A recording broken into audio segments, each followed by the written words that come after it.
Check. Well, hey, everybody. Happy Thursday. Getting ready to record this week's Mike in the Midwest for our patrons. Thank you to all of our patrons. Hope you're having a great week. It's been a week and it's still going, but we'll make it through. Hello to anybody that's watching live as we record here on the tube. All right, let's do this. Episode 21, Grocery Store Stories. Get this stuff set here and let us do this.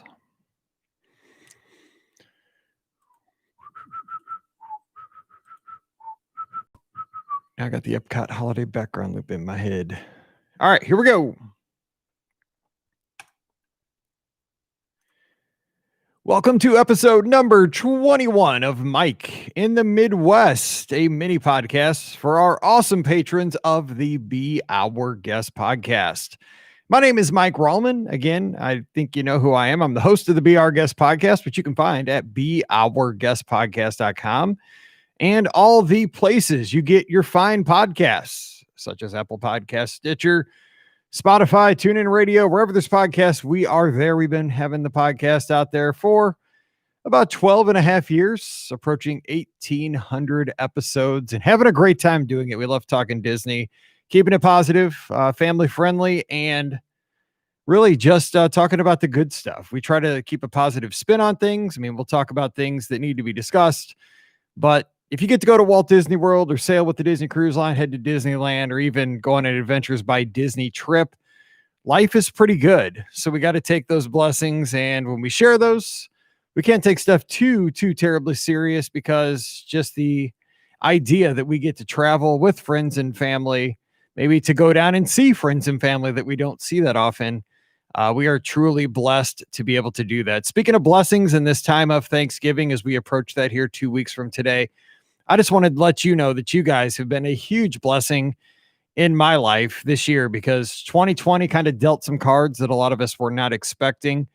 If you would have asked me this time last year, you know, Disneyland's going to be closed for months and months and months on end. Walt Disney World will be closed for months.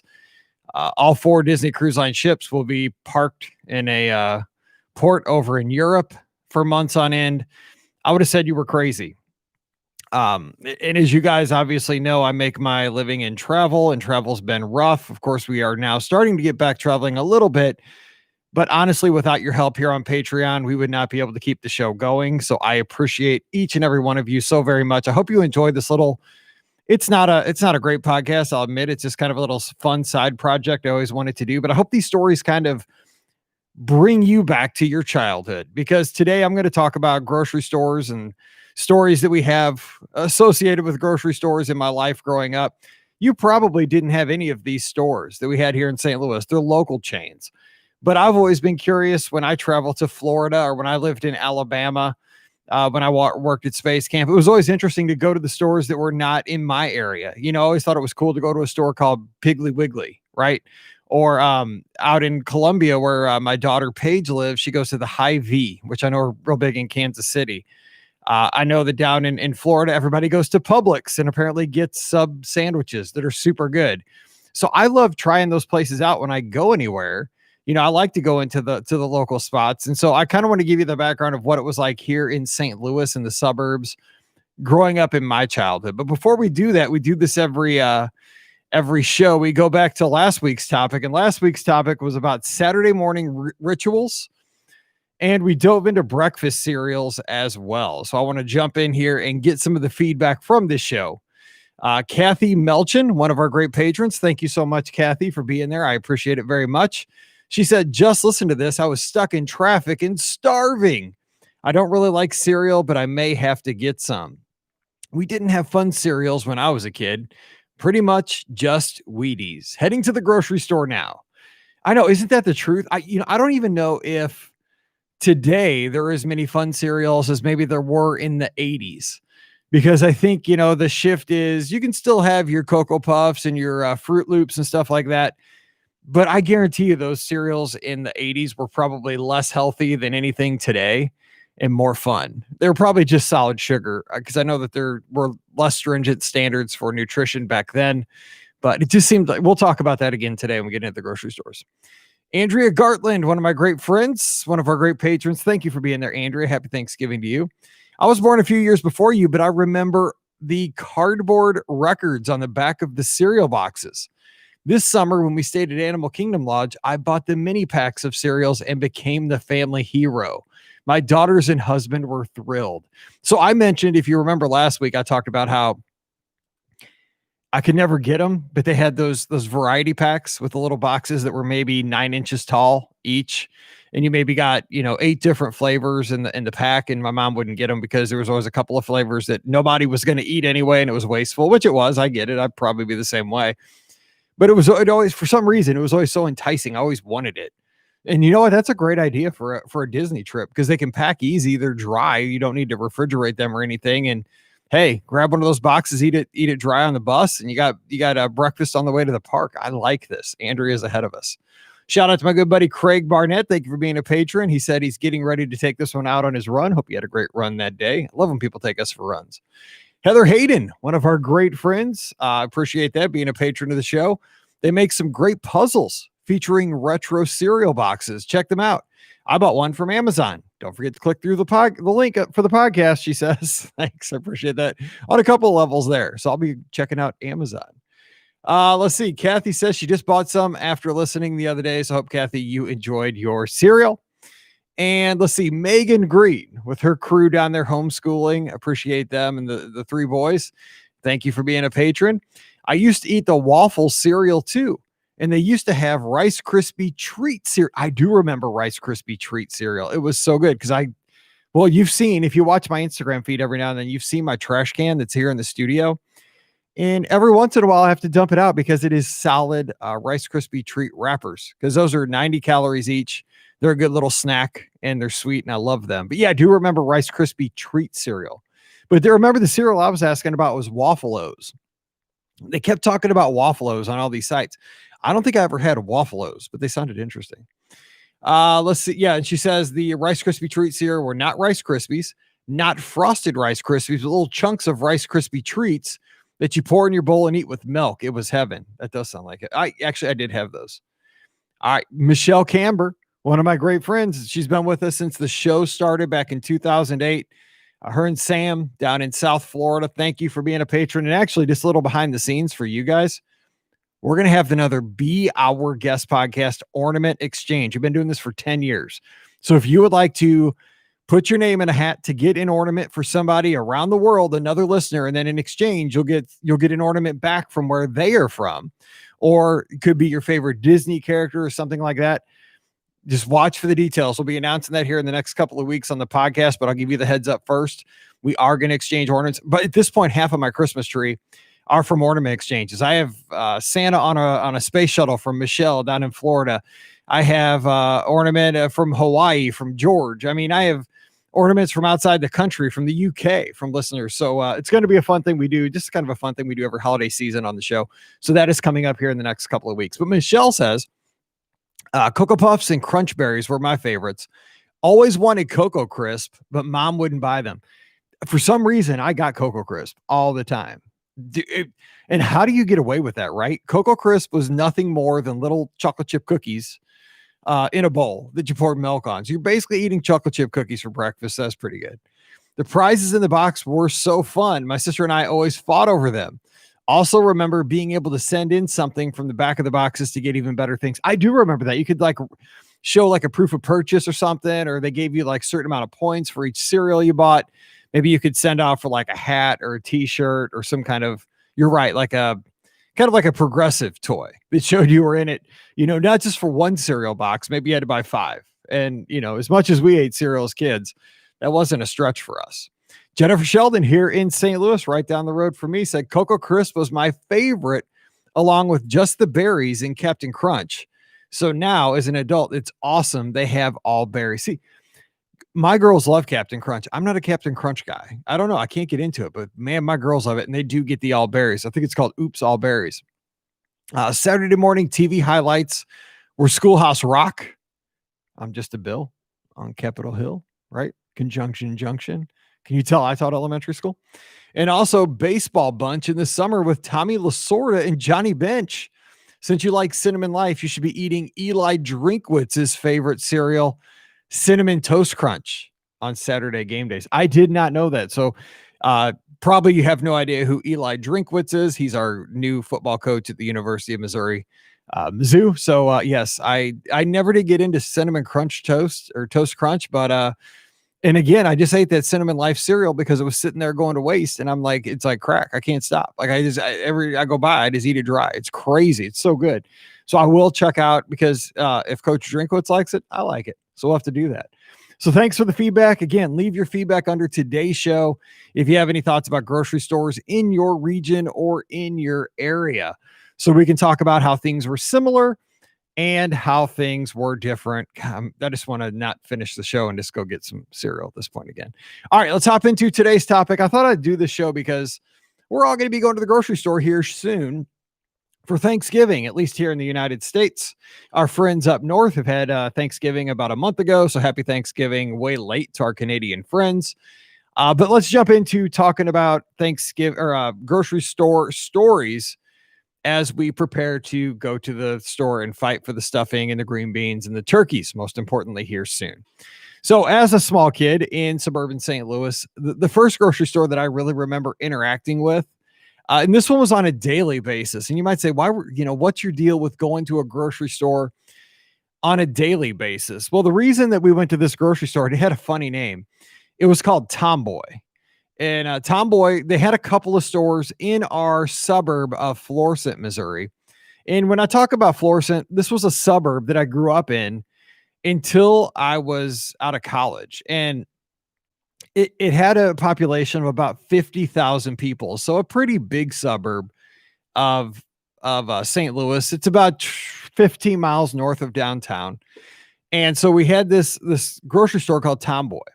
Now, I've also mentioned my grandparents many times. My mom's parents, they lived around the block from us. They lived right on the next street. My dad's parents lived about a half a mile away across a road called New Florissant Road.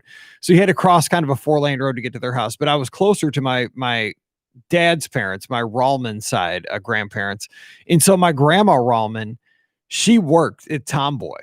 Now, Tomboy was 3 blocks from my house growing up. It was a couple of streets down and one over. And so it was where a lot of folks in, my neighborhood, my street, my, little corner of Florissant, a lot of people shop there. And my grandma was a checker at Tomboy grocery store. So, I would go off to elementary school every day. I'm talking like 2nd or 3rd grade.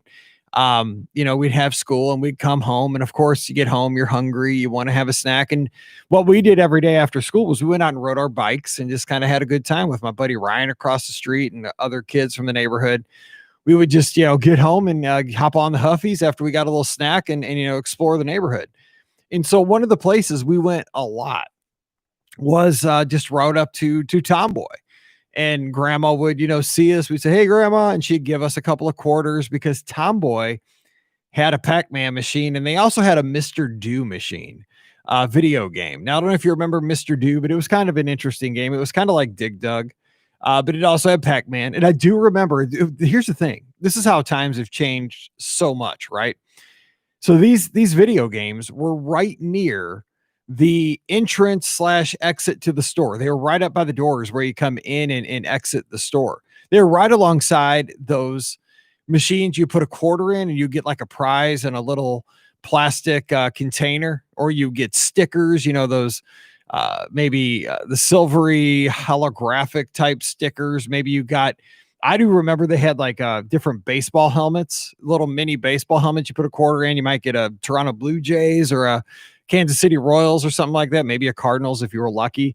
They had little, candy in them and so forth. So they had all those little, machines you put the quarters in.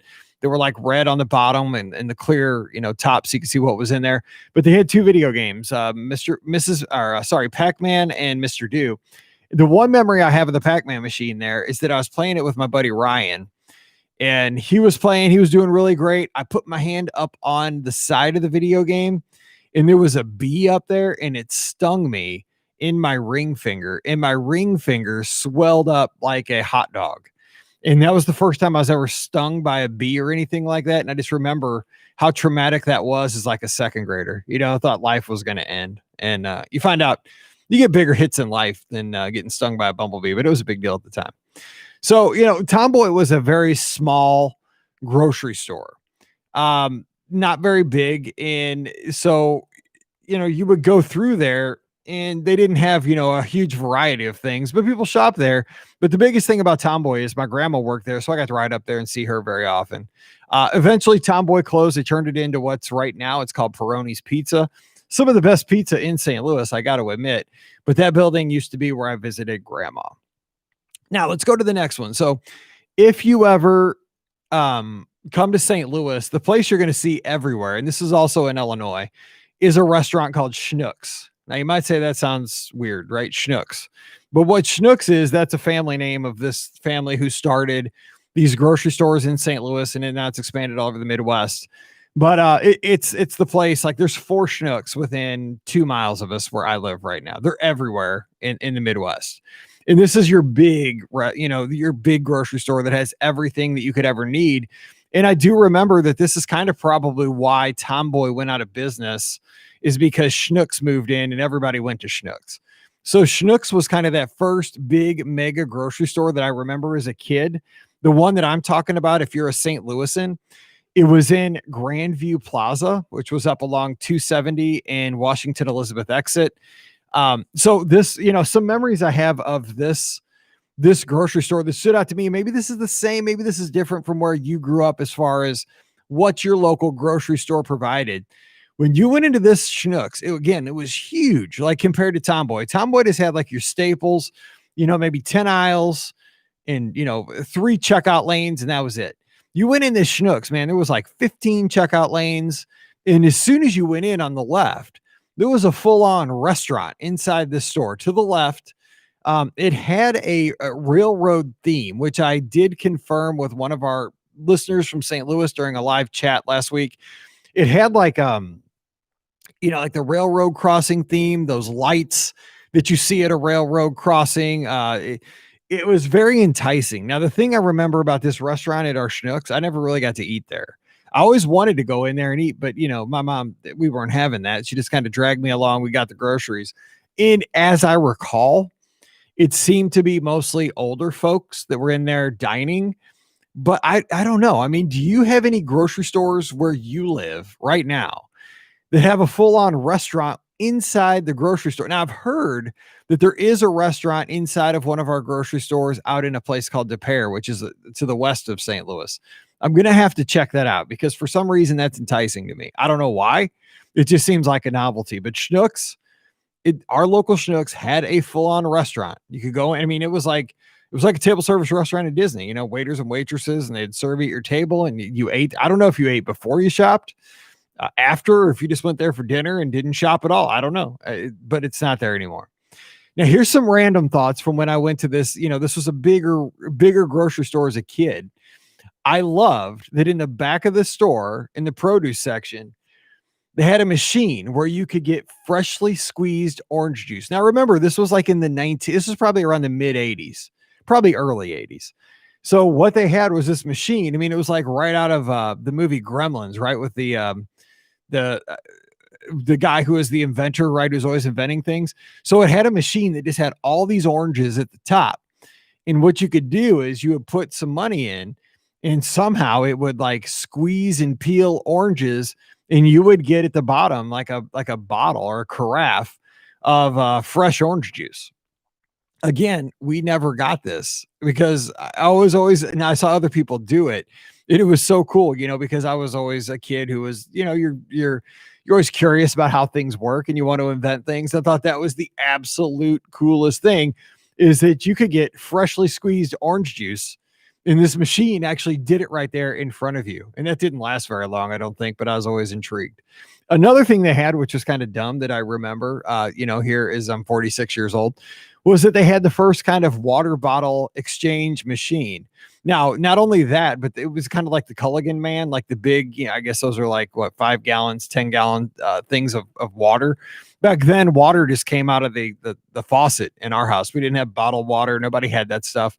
Water was just water, and you didn't pay for it. But they did have not only that, where you could go buy like a 5-gallon thing of water to take to your house, but they had a machine right there in the store where if you were thirsty, you could get the little pyramid type, upside down pyramid, little cup, plastic cup, and you could get water out of that. And it would, the big water, the bubble would go in the thing. Yeah, I don't know. As a kid, that was a big deal. Kind of dumb. Okay, here's the big memory from Schnucks that I do remember. This was the first place that we ever saw the scanners at the checkout aisle, right? Where you would just take the, whatever you purchased out of your cart, you would put it up on the belt, and then the checker would just scan it across like boop, boop, boop. I'm serious. I don't know. You got to be about my age for this to be magical for you. Kids like Paige's age or Mallory's age, it's just technology. It's how the world has always been. But when my grandma worked at Tomboy, like she keyed everything in. The price is right there on a keypad. And then, hit subtotal and then hit total. And then people paid, with cash back then. Schnucks was this place where it was just like, it was so cool. Like it blew you away because you would just put your stuff up in the belt. The checker lady or gentleman would slide it across, and right there on the screen, it would say Cookie Crisp cereal, $3.29. And it was just like, how does it know that? Of course you didn't know about UPC codes and all that back then when you're, a kid, but it was magical, and I, again, as somebody who grew up to be a science teacher and somebody who's a lover of technology, there was just that thing like, how does that work? And that's what I asked myself all the time through my childhood was like, how does that work? And how amazing is it that nobody has to do anything? You just you slide it over this little red light and bam, it's telling me it's Cookie Crisp, or it's telling me it's a gallon of milk. It's also and it's got the price and everything adds it up. It's crazy. So it's the first time I saw that, and it was magical. And I know it doesn't seem magical right now, but remember when you go to the grocery store this Thanksgiving, at some point, those scanners were magical. And of course, now pretty soon, like Amazon has these stores now, these pop-up stores. You can just walk in, grab whatever you want, and walk out. It just takes pictures of you the entire time. You don't have to scan anything. You just throw stuff in back. It's crazy, but technology is pretty awesome how it evolves. A couple other things about Schnucks.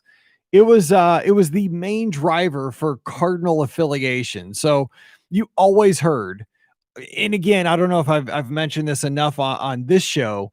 Growing up, I was a lover of AM radio, and I still am. I love talk radio. I don't listen to music very much, and I didn't listen to music a lot as a kid, other than when I worked as a DJ. But I always listened to Cardinals baseball on what was called KMOX here in St. Louis, 1120, the flagship station for the Cardinals. And Schnucks was a very big sponsor of Cardinal baseball. So from April until October, when you were listening to Cardinals games, every few innings, you would get a commercial for going to your local Schnucks and getting your hot dogs and your Budweiser beer, and your Cokes and your Wonder Bread and all that stuff to enjoy Cardinal baseball. So I just, I still to this day I hear the Mike Shannon, he's our announcer, the announcements of, the Schnucks, and he says Schnucks in a very funny way. He calls it Snucks. But it's kind of that thing that Schnucks and Cardinal baseball go hand in hand here in St. Louis. And I know Hy-Vee is the same way for the Kansas City Royals I've seen.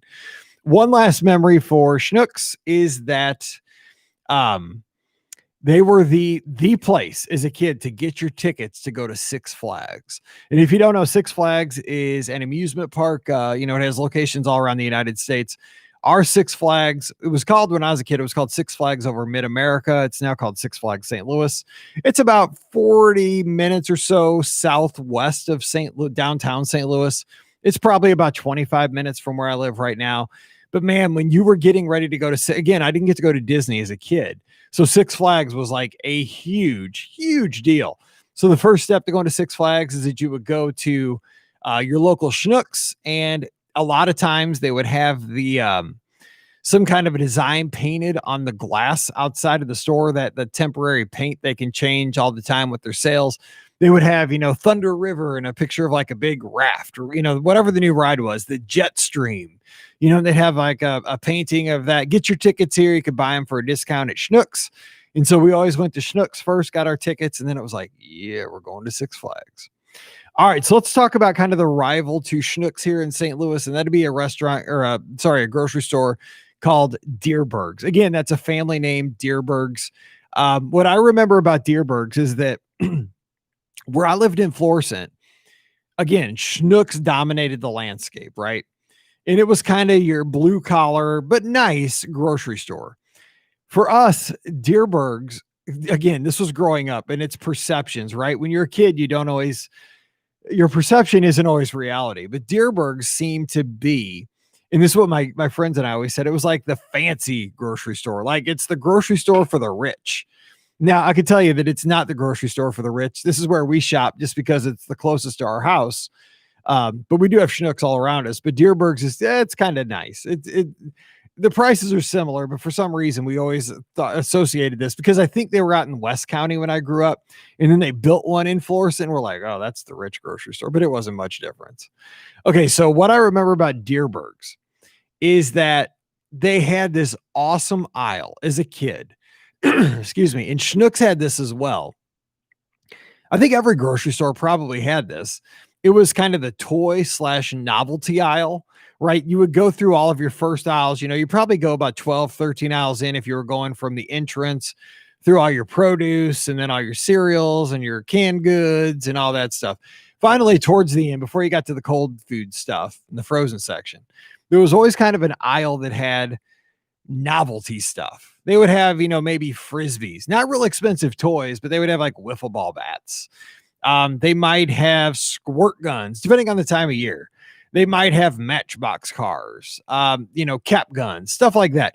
As a kid, that was like awesome. It was like going to the mini toy store. So I always loved going down the novelty aisle, and the best one was definitely at Deerbergs. Now, the second best aisle as a kid when you went to the grocery store, of course, we talked about this last Saturday or last Thursday, was the cereal aisle, because that was kind of what you saw on Saturday mornings in your cartoons. You would have to decide, oh my God, what's my cereal this week, right? Am I going to go Cookie Crisp? Am I going to go Fruit Loops? Am I going to go Frosted Flakes? You know, what am I going to go with this week? And it was never determined by the what you were in the mood for to eat. It was usually determined in the 80s by what cereal had the best prize in the box. But I do remember like the cereal aisle was amazing because it was, you know, think about it. Every cereal had a mascot and like a cartoon theme to it. So it was just pretty fun to go down the cereal aisle. Toy aisle was best though. Couple of other things about Deerbergs. First place we ever saw a store that had a tank with live lobsters in it, right? I remember going back and tell Ryan, like, dude, they have lobsters at Deerbergs, and they're alive. Like they're swimming around in an aquarium, and apparently you pick these things and then you go home and eat them. I remember Missouri, right? We had no idea about this, but yeah, they did have a tank. We'd always watch the lobsters as kids while, you know, mom or dad shopped. And, you know, we didn't want to have to think about the demise of the lobsters because they had little pinchers taped up. But yeah, we never ate seafood growing up, but it was fun to see the lobsters in the tank. Again, this was one of the first places that had a big deli section where you could get sandwiches and stuff like that. Even some pre-made meals you could just take home and throw in the microwave, which was a big deal. And eventually, I got to send a shout out to my grandma again. She worked at Tomboy when I was a young child. Grandma, when I was in college, the Deerbergs was right by her house. In her 80s, she went back and worked at Deerbergs. And what she did, she wasn't a checker. She only worked on the weekends just to have something to do to get out and see people. My grandma was very much a people person. She was what was called a sampler at Deerberg. So she would go up on Saturdays and Sundays, and they would tell her that, okay, we're going to sample the Deerberg's branded pizza. And so she would make some pizzas, cut them up with little pieces, and stand in the pizza section and hand out little pieces of pizza or, you know, meatballs or whatever they wanted to give out. But man, my grandma knew everybody in Florissant. She did. I mean, my grandma knew people. My grandpa always joked about that. One time my grandpa said they were on vacation in Arizona, and somebody came up to the table in like Prescott, Arizona, and said, "Hey, Ruth, how you doing?" My grandma's name. And my grandpa's like, "Do you know everybody on the planet?" Because she knew everybody in Florissant from church, because she worked. Remember, when you work as a checker at your local grocery store, I guess you do really get to know the community. So, you know, when she went to Deerberg, she just did it to get out of the house after my grandpa passed. And she loved it. So she worked at Deerberg's for years and years, but she was a sampler, and man, she loved that job. And she always had Deerberg's pizzas, frozen pizzas in the freezer. And I still get them to this day because they remind me of grandma. Now, I never worked at a grocery store save one day. I worked at a place called IGA. I don't know if you have IGAs around you, and we don't have many here in St. Louis, but we had one about 10 minutes from my house. It was over by Hazelwood West High School, if you're from St. Louis. And so when you're in high school and you have a job, you always think you can find the next best job, right? So I worked at the skating rink, and my job consisted of just making sure the kids under me did their jobs, like the floor guards, the snack bar people. I was, just in charge of just making sure things were fine. It was a great job because you only worked on Tuesday nights, Friday nights, Saturdays, and Sundays. You didn't really work other than that. And I was a hockey player, so I was there 7 days a week playing roller hockey anyway. So anyway, and my job consisted of playing music, drinking as much Pepsi as I could drink in the night, and eating anything I wanted out of the snack bar for free. So whatchamacallit bars, hot dogs, nachos, cotton candy. It's a miracle I didn't weigh 5,000 pounds when I worked there. But I was a speed skater, I was a hockey player, so I burned a lot of calories. Anyway, when I was working in my senior year of high school, I had enough credits accumulated by my senior year that I didn't really need any other credits. So I did what was called OCI, which was off-campus instruction. So I went to school for the first 3 hours, and I took classes like independent living. I took PE, team sports, and I took one other class. I can't remember. I took 3 like blow-off classes for the first 3 hours. And then the rest of then it was lunchtime. And then for hours 4, 5, and 6, I was an assistant PE teacher at the middle school because this was for kids that were going into education, because I did want to be a PE teacher. So I was helping this PE teacher at the middle school. It was awesome. I loved it. I got to, she pretty much let me teach the class even as a senior in high school, which was great. But her husband, or somebody she knew, owned this little bitty grocery store called IGA, and it was smaller than Tomboy that my grandma worked at. So she said, do you need an extra job? It was around the holidays. I'm like, well, not really, but what's up? It's like, well, they're always hiring out at the grocery store, and you can work there, and they're always looking for people to stock and all that stuff. And I'm like, that sounds kind of fun. So I went out there the first night to get trained. And so I did, and they taught me, about, rotating the stock and putting out all the foods on the shelves and stuff. This was in January, and this IGA was built on a hill. And here's the thing. The one thing you have to do as a grocery store worker, at least if you're one of the stock boys, is you had to chase down the carts. This night, the wind chill was about 0, and I had been stocking stuff in the frozen food section. And then I had to go out and chase down these carts on a hill out in the parking lot in like 0-degree wind chill. Yeah, that was my one day working at a grocery store. I said, no, thanks. I'm going back to the skating rink, sitting in my DJ booth, eating hot dogs and playing music. So I did work one day. My grandma was tougher than me. One last story that I wanted to talk about. I skipped it at Deerberg's, and I got to tell you this story real quick because you'll appreciate this one. So my family grew up Baptist. Okay. We grew up in a Baptist church. It's pretty, it's not uncommon here in Missouri. Most of the people in my little town in St. Louis are Catholic, but my grandparents were, my dad's a deacon. My grandpa's a deacon, grew up in a Baptist church. So one of the things that Baptist people don't do, we don't gamble, right? I remember when the state of Missouri passed the first lottery to support education. Now, we didn't have like the lotteries where you draw the ping pong balls and you get the big lotto, $1 million jackpots out of the, how you do it like on Wednesday nights. But what we were allowed to have were scratch off tickets. That was kind of how the Missouri lottery started in the 80s. You could buy scratch off tickets, and you bought them at gas stations or grocery stores and so forth. So, and apparently I think we did have like a lottery, like somehow, because here's what happened. My dad is up at Deerberg's buying groceries. And this was like when the lottery tickets came out, and you could buy a lottery ticket for $1, like the scratchers ticket. So my dad buys a scratchers ticket, and he scratches it off, I guess, at the grocery store, maybe on the ride home. I don't know. I can't remember because I get into the story when he gets home. So apparently he scratches the ticket off, and he comes home. He comes busting through the door back at our house. He's all excited because he thinks he won like $1 million, right? And so, as a kid, as like a 10-year-old, I'm like, woo, woo, we're going to move to a mansion. I get to go on vacation. I'm going to have an Atari forever, every Atari game, every kid's dream. I'm going to be like Ricky Schroeder on Silver Spoons. I'm going to have a train in my bedroom. Well, what happened was he thought he won like $1 million on this scratcher lottery ticket that was $1. When we read the fine print, what it was you got to send in, he qualified. If he filled out the back of the ticket with his name and his address and all that stuff, he could send it into the state of Missouri in Jefferson City.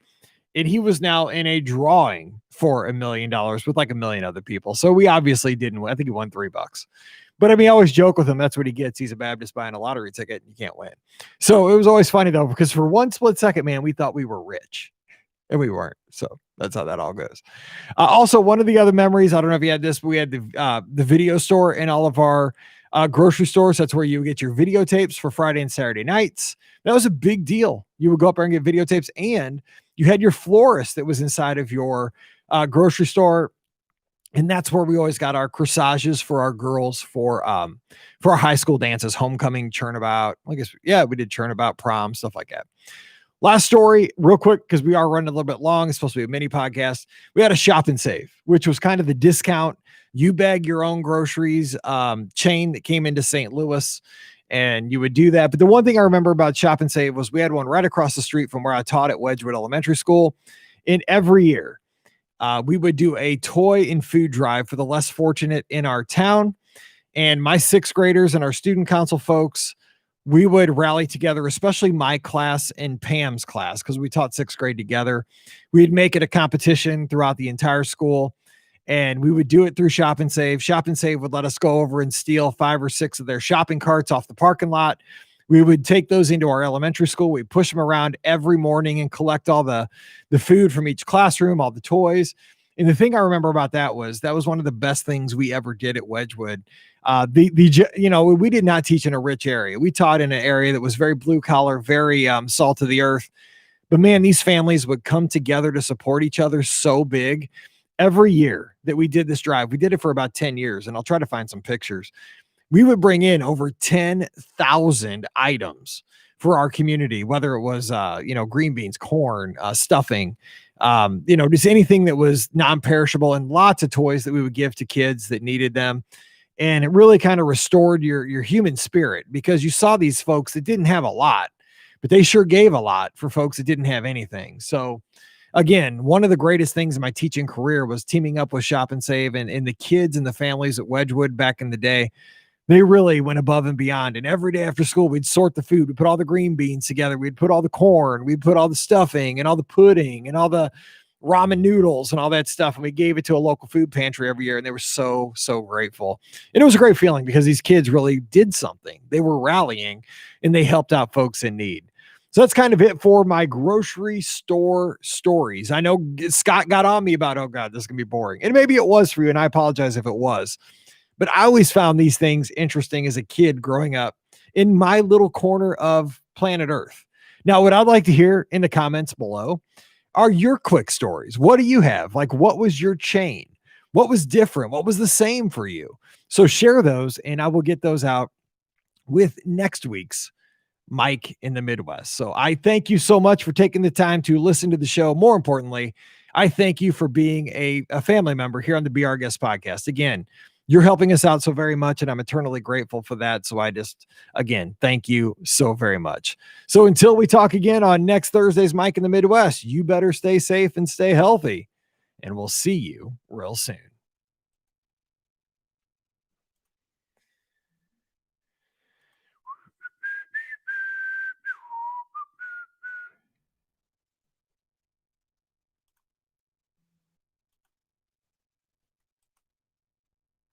Bye, everybody.